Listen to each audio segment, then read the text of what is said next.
Bonsoir à tous. Au sommaire de ce journal, la conférence de presse de la Fondation Malher Rossou. Plusieurs questions de l'actualité nationale étaient au menu des échanges. Entre autres sujets abordés avec la presse, on peut citer la gestion du président Patrice Talon et les réformes en cours dans le Bénin révélé, la vaccination contre la Covid-19 et la situation que traverse actuellement le monde des artistes. Et puisque les artistes et la presse ne font qu'une équipe, le Fonds des arts et de la culture a organisé une formation de renforcement de capacités au profit des journalistes culturels béninois. Occasion pour le FAC de mettre à la disposition des professionnels des médias les bons outils pour l'accompagner dans la vulgarisation de ses actions et innovations. Nous parlerons une fois encore agriculture dans ce journal. C'est un secteur qui est de plus en plus considéré par les jeunes comme une issue de secours contre le chômage et le sous-emploi. Comme toute entreprise, l'agrobusiness regorge de difficultés, mais aussi de bénéfices lorsqu'on sait s'organiser. Voilà pour le titre. Mesdames et messieurs, à nouveau bonsoir. La gestion du président Patrice Talon était au cœur d'une conférence de presse ce mardi. Les responsables et les membres de la Fondation Malher Rossou se sont prononcés sur plusieurs sujets d'actualité, entre autres les réformes en cours dans le Bénin révélé et la vaccination contre la Covid-19. Ils se sont également penchés sur la situation que traverse actuellement le monde des artistes. Le point de cette conférence de presse avec Idrissou Boukari. Si nous sommes réunis ici aujourd'hui, les membres de la Fondation Malher Rossou face aux hommes des médias ce mardi à son siège à Cotonou. Premier sujet abordé avec la presse, les prouesses du gouvernement pour les 100 premiers jours de Talon 2. Le démarrage du deuxième quinquennat de l'homme de la rupture rassure déjà les responsables de la Fondation qui constatent d'importantes avancées. Nous avons constaté des avancées notoires dans le secteur de la douane, car les paiements liés aux taxes douanières et aux services des impôts sont désormais payés en ligne grâce aux réformes initiées par le gouvernement dans ce secteur. Des résultats obtenus grâce aux réformes opérées dans tous les secteurs essentiels du pays. Par ailleurs, le gouvernement a lancé la semaine dernière la campagne nationale de vaccination contre le Covid-19. Objectif, améliorer considérablement la couverture vaccinale sur l'ensemble du territoire national. Et face aux enjeux de cette campagne, la Fondation Malher Rossou, soucieuse du bien-être des populations, apporte son soutien au gouvernement à travers des séances de sensibilisation. L'islam, le prophète Muhammad sallallahu alayhi wa sallam, nous a dit de nous soigner. Et il nous a dit, chaque maladie a son remède. Donc cela veut dire que le musulman doit se soigner. Un musulman qui ne prend pas compte de sa santé, là, il devient ingrat. moi, Malher Rossou, ça fait plus de 3 mois que je me suis fait vacciner. Mais je n'ai eu aucun problème, aucune maladie. J'ai déjà dépassé bientôt plus de 72 ans. Et on dit que la maladie, la chasse les vieux. Mais je n'ai eu aucun problème. Je me porte mieux encore plus qu'avant. Mieux. Ça, je vous le dis. Donc, j'invite toute la population béninoise à accepter de se faire vacciner. Autre sujet au menu de cette conférence de presse, la situation des acteurs du monde culturel. Les artistes qui, depuis quelques semaines, n'arrivent plus à s'exprimer du fait de la suspension par le gouvernement des activités culturelles. Mais on nous interdit d'activité pendant que le sport, l'activité sportive qui avait été suspendue, comme la nôtre, a repris d'activité, a repris ces mouvements, mais on a oublié les artistes. C'est parce que aussi les artistes se négligent eux aussi. La Fondation Malher Rossou demande au président Patrice Talon de ne pas répondre aux réactions des populations au sujet de la dame parfaite de Gbanamé. Quant aux promesses faites aux populations par le chef de l'État, la Fondation se dit confiante qu'elles seront toutes réalisées sous peu. Merci beaucoup. Des navires militaires venant du Togo, du Nigeria et du Bénin ensemble pour des patrouilles conjointes. Ces pays de l'Afrique de l'Ouest se donnent la main pour réduire l'insécurité maritime dans le golfe de Guinée. À travers les opérations de patrouille conjointes lancées ce lundi à Cotonou sous le commandement de la marine béninoise, les pays de la zone E montrent l'exemple à suivre pour en découdre définitivement avec l'insécurité maritime. Narcisse Alossé. Face à la persistance des menaces maritimes dans le golfe de Guinée, des pays de la sous-région donnent le temps. Depuis la matinée de ce lundi 22 novembre 2021, les marines nationales de 3 pays, le Nigeria, le Togo et le Bénin, sécurisent les côtes à travers des patrouilles conjointes. Une opération baptisée Safe Domain 1. Operation Safe Domain 1. Safe Domain 1, comme le nom l'exprime, c'est pour pouvoir sécuriser les zones maritimes de la zone E, donc des 3 pays à façade maritime, Togo, Bénin et Nigeria, contre tout ce qui est crime maritime et rendre la tâche dure aux bandits de mer pour qu'ils puissent ne plus évoluer dans leur activité dans nos eaux. Ces patrouilles durent 48 heures et concernent la zone E, instituée par l'Organisation des Nations Unies contre la drogue et le crime, ONUDC. Une zone qui comprend le Niger aussi. Le commandement opérationnel, lui, est assuré par le Bénin. Celui qui commande la mer commande le commerce. Celui qui commande le commerce commande la richesse du monde et par conséquent le monde lui-même. Disait en substance Sir Walter Raleigh dans History of the World. Distingués invités, grande est ma joie de me retrouver devant vous en cette fin de matinée à l'occasion de la cérémonie de lancement des premières patrouilles conjointes de la zone E de la sécurité et sécurité maritime de Yaoundé. C'est pourquoi j'éprouve une fierté légitime de voir aujourd'hui le lancement de l'opération Safe Domain 1 qui va permettre à 3 patrouilleurs venus du Nigeria, Bénin et Togo de conduire pendant 2 jours des patrouilles dans l'espace maritime commun. À la cérémonie de lancement officiel, le ministre délégué auprès de la présidente de la République, chargé de la défense nationale, a insisté sur les réels enjeux de cette toute première opération de patrouille conjointe. Le lancement effectif des opérations de patrouille maritime conjointe dans la zone E constitue une nouvelle étape dans la lutte contre l'insécurité maritime dans la zone. Je nourris l'espoir que les prochaines éditions des opérations de patrouille maritime conjointes incluront la dimension aérienne qu'offrira la gendarmerie du Niger. J'invite toutes les unités engagées dans cette opération à faire preuve de professionnalisme afin de faire de cette première édition un succès éclatant. Ces patrouilles conjointes restent la concrétisation d'un rêve qui a connu beaucoup d'efforts de préparation et de financement de divers acteurs. Le Bénin lui fait partie des pionniers avec beaucoup d'actions menées au temps fort de la crise sécuritaire maritime dans le golfe de Guinée. Des actions qui aujourd'hui semblent porter leurs fruits avec cette croisade lancée contre les pirates. Budget 2021 santé et action sociale dans un contexte de Covid-19.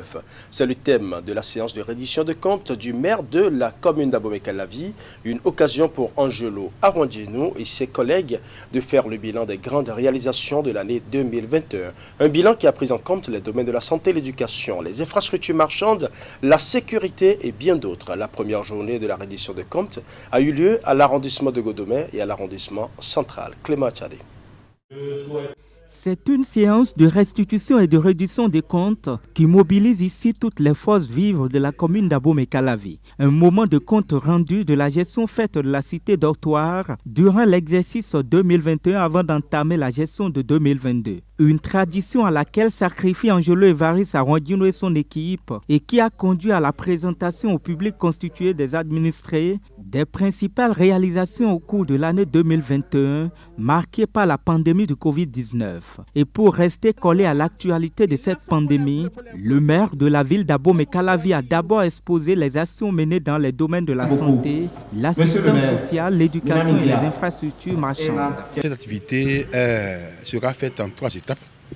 Nous sommes présentement à l'étape de Godomain.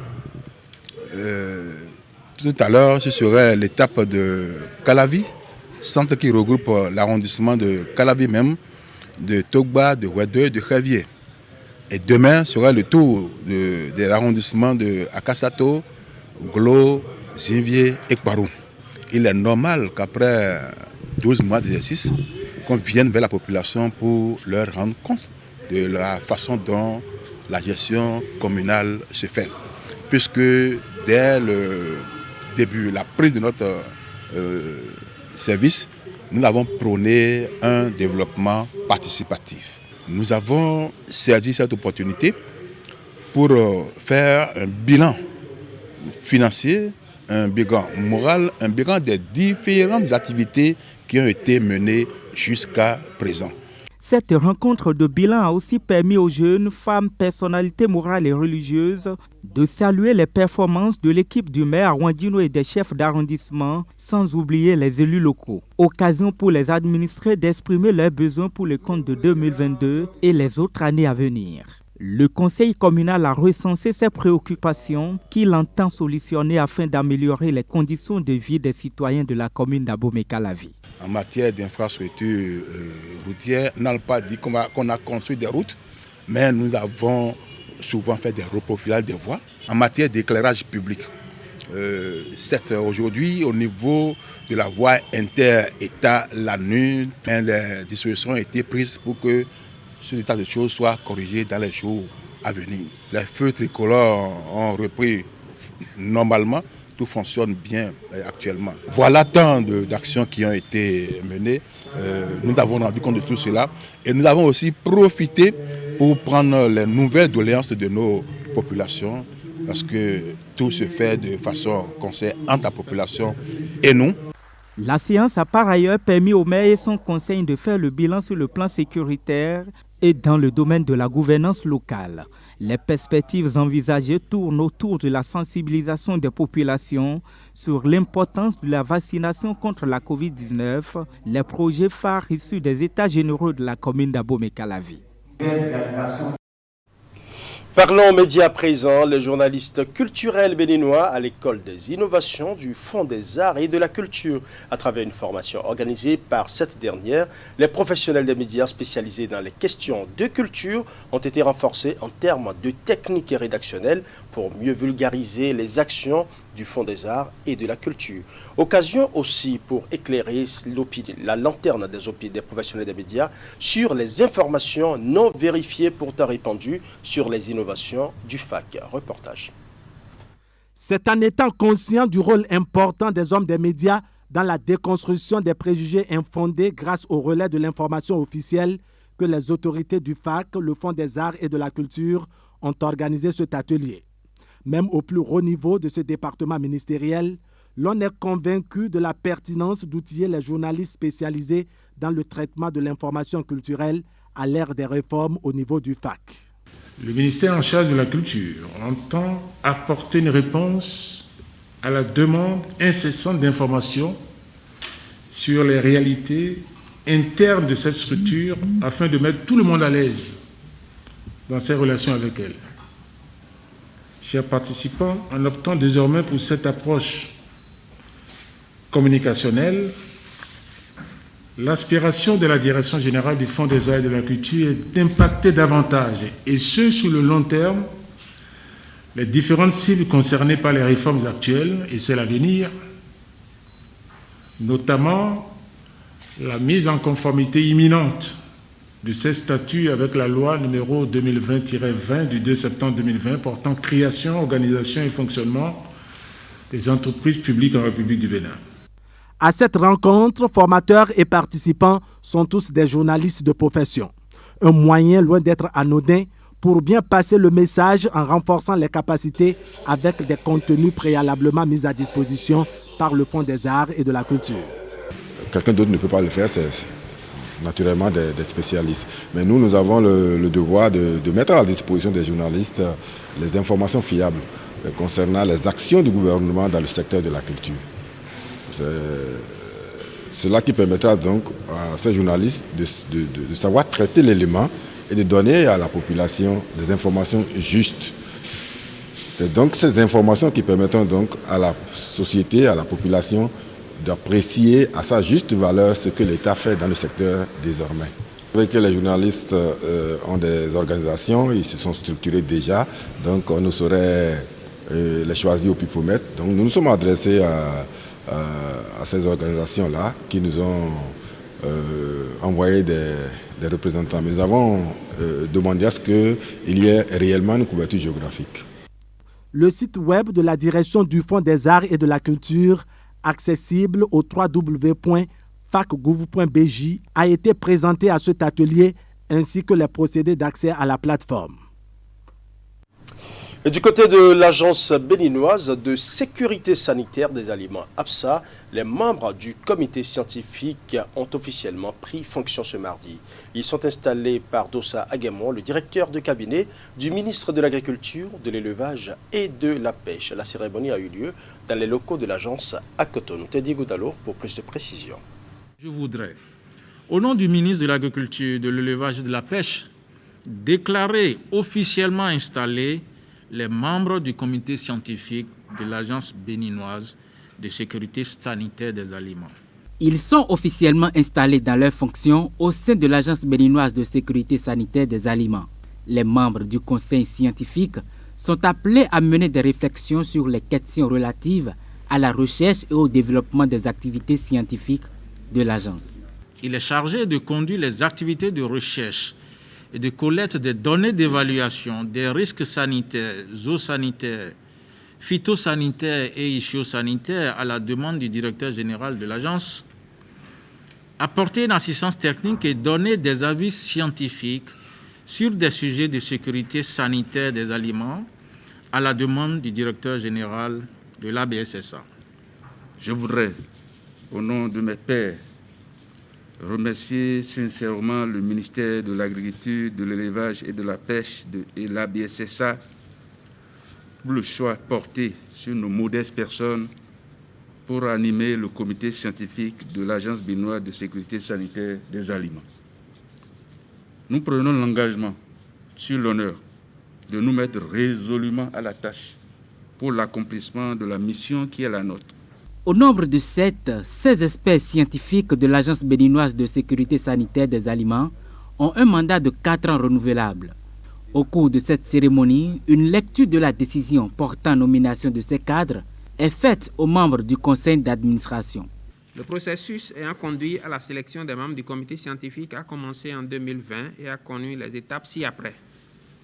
Le lancement de l'appel à inscription au registre des experts scientifiques de l'ABSSA, l'élaboration des outils de sélection et la procédure de sélection des experts, l'enregistrement des candidatures et la réception des dossiers, l'étude des dossiers et la sélection des experts par le comité de sélection, l'approbation de la liste des experts sélectionnés par le conseil d'administration et la publication des résultats. Je reste convaincu que grâce à vos riches expériences, ce comité que nous installons aujourd'hui tiendra ses promesses et que le système national de sécurité sanitaire des aliments se distinguera de par sa fiabilité auprès de ses homologues et des marchés régionaux et internationaux. L'installation des membres du conseil scientifique vient renforcer le système national de sécurité sanitaire des aliments qui dispose ainsi d'un outil d'aide à la prise de décision. En visite de travail au Bénin, la ministre congolaise de la promotion et de l'intégration de la femme au développement, accompagnée de la ministre béninoise chargée des affaires sociales et de la microfinance, a effectué une tournée ce mardi 23 novembre 2021. Elle s'est rendue dans une ferme gérée par une coopérative de femmes à Alada, puis au projet Songaya Porto Novo. Suivant. Première étape de cette tournée au Bénin, de la ministre congolaise de la promotion et de l'intégration de la femme au développement. À Togon, un arrondissement de la commune d'Alada, accompagnée de la ministre béninoise chargée des affaires sociales et de la microfinance, elle est venue s'imprégner des activités génératrices de revenus des femmes de la localité. Ici se trouve l'union des groupements des femmes productrices et transformatrices d'ananas. Je suis contente, je suis vraiment ravie pour accueillir cette délégation. Ce n'est pas n'importe quel groupement qui accueille des délégations comme ça. La délégation a effectué une visite guidée des locaux pour toucher de doigt les efforts de ces femmes. Sincèrement, nous sommes épatés et nous encourageons beaucoup la femme béninoise à continuer ainsi. Et nous sommes très contentes parce qu'on remarque quand même que les chefs, les directeurs dans ces centres utilisent beaucoup la femme, apprennent beaucoup de choses à la femme et c'est ce qu'on devrait faire partout. Après à Togon, les deux autorités se sont ensuite rendues à Porto Novo, direction Songhai, où est implanté un système agroécologique. Ici, presque tout se fait, de l'agriculture à l'élevage en passant par la transformation et même la fabrication des machines. Tout comme à la précédente étape, la ministre des Affaires sociales du Bénin et son homologue du Congo ont effectué une visite des lieux. Tous on est dans le même continent, dans la même maison, mais comme on dit, chacun a sa chambre. Et ici, au niveau de la chambre du Bénin, donc ici nous sommes à Porto Novo, et nous avons vu vraiment ce qu'on appelle la volonté de produire, la volonté de transformer, la volonté de vendre et surtout la fierté des produits du terroir. Et je pense que, et on le sait, l'agriculture, l'élevage doivent être des raisons, doivent être des vecteurs, des leviers pour le développement de l'Afrique. La ministre congolaise de la promotion et de l'intégration de la femme au développement, à la suite de sa tournée, se dit satisfaite des différentes initiatives, lesquelles seront sans doute mises en œuvre au Congo, a-t-elle confié. Ils sont nombreux aujourd'hui, ces jeunes qui s'investissent dans l'agriculture. Comme toute entreprise commerciale, c'est un secteur qui a ses avantages et bien sûr ses difficultés. L'entrepreneur agricole fait souvent face à d'énormes dépenses et sa plus grande préoccupation est l'écoulement des produits. Mais c'est aussi un secteur rentable lorsqu'on s'organise bien. C'est d'ailleurs ce que nous allons découvrir dans le magazine que nous vous proposons ce soir. Suivons ensemble. Sur son site de production à Glo, dans la commune d'Abomey-Calavi, ce jeune exploitant agricole est entre 5 à 15 millions de bénéfices par an pour une campagne agricole. Il le dit fièrement.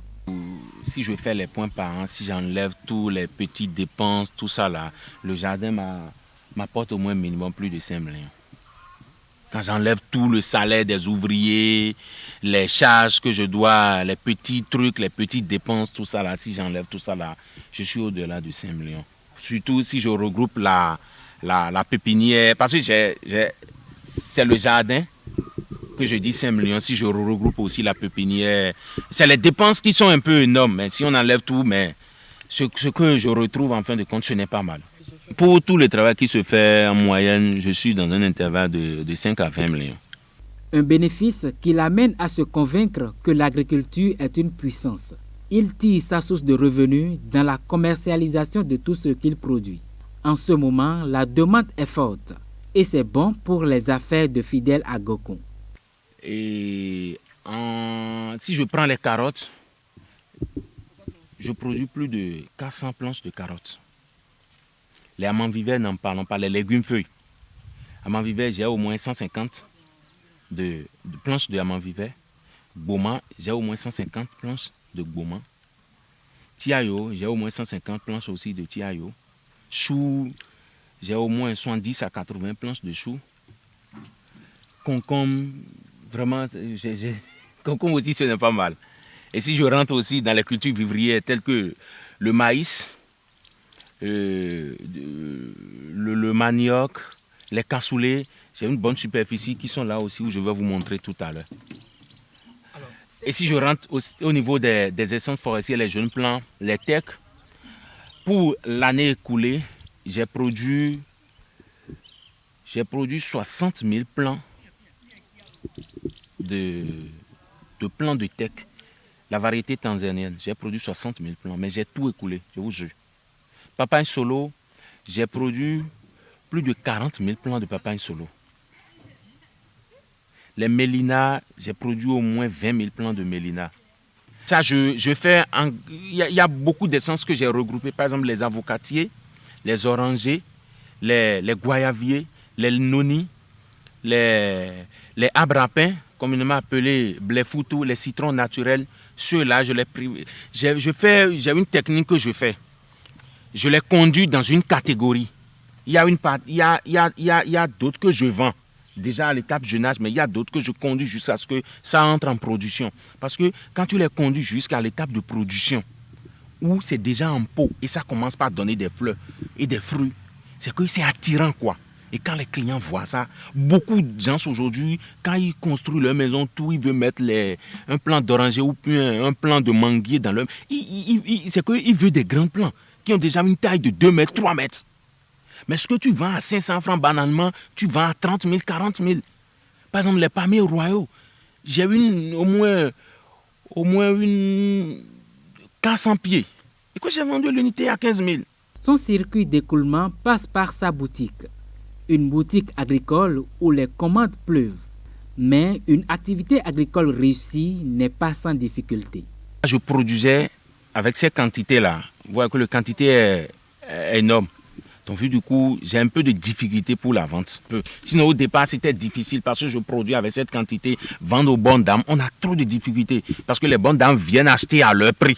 C'est comme si c'est eux qui te guident même quoi. Il ambitionne à la longue faire de son site de production une école de formation en production agricole pour les jeunes. Voilà, ce sera tout pour ce journal. Merci pour votre aimable attention. Bonne soirée chez vous.